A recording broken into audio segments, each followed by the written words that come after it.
केंद्रीय शिक्षा मंत्री धर्मेंद्र प्रधान की स्थिति की मांग को लेकर पिछले 25 दिन से जंतर मंतर पर कॉकरोच जनता पार्टी के धरना प्रदर्शन और सामाजिक कार्यकर्ता सोनम वांगचुक 18 दिन से चल रहे आमरण अनशन को समर्थन देने समाजवादी पार्टी की युवा सांसद प्रिया सरोज देर शाम जंतर मंतर पहुंची।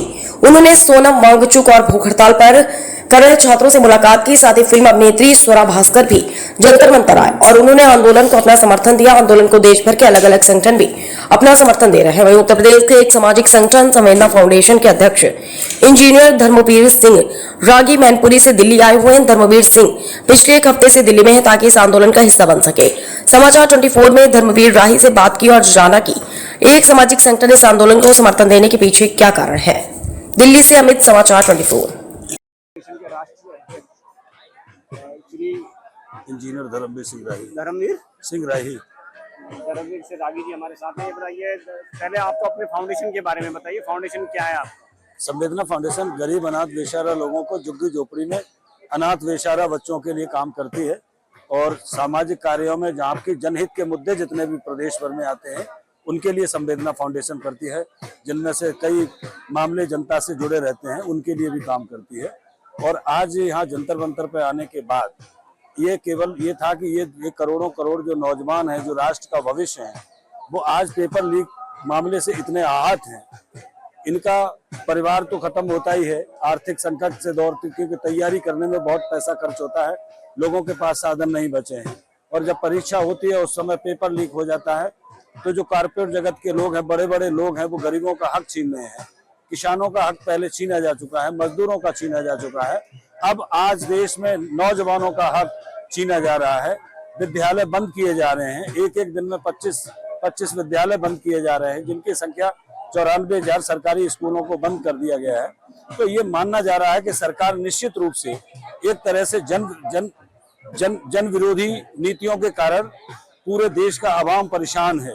ये बताइए कि पिछले 17 दिन तो भूख हड़ताल हो चुके हैं, सरकार की तरफ से बिल्कुल भी ध्यान नहीं दिया जा रहा है, तो आप क्या करेंगे अब आगे?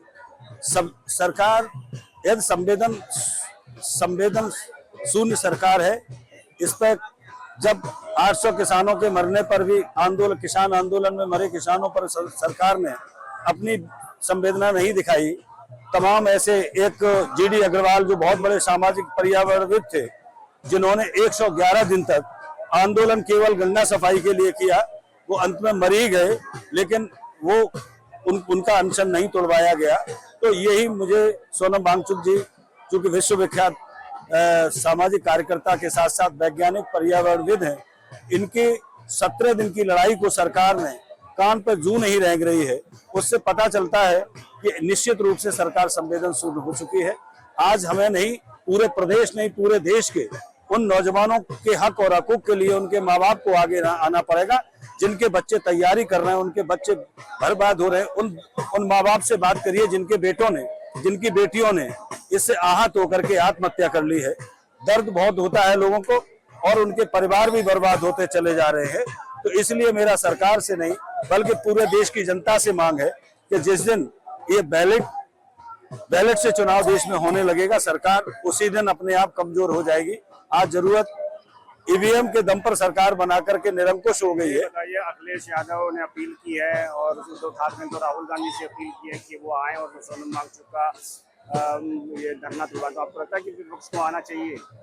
नहीं, बिल्कुल विपक्ष को नहीं, पूरे देश की जो भी विपक्षी पार्टियां हैं, देश के जो भी सामाजिक कार्यकर्ता हैं, जिनके रगों में राष्ट्र का लहू बहता है, उनको आगे आना चाहिए। सभी राजनीतिक दलों को आना चाहिए और जो राजनीतिक दल इस मुहिम में शामिल नहीं होते हैं, तो मेरा मानना है कि उन्हें जनता से वोट मांगने का भी अधिकार नहीं। कि उनके बच्चों के भविष्य की रक्षा की, जीवन रक्षा की लड़ाई में जो राजनीतिक दल शामिल नहीं हो सकता, जो नेता नहीं शामिल हो सकता, जो सांसद नहीं हो सकता, उसे जनता के बीच में वोट मांगने का भी कोई अधिकार नहीं है। संवेदना फाउंडेशन के अध्यक्ष हमारे साथ जो बता रहे थे अपनी बात, और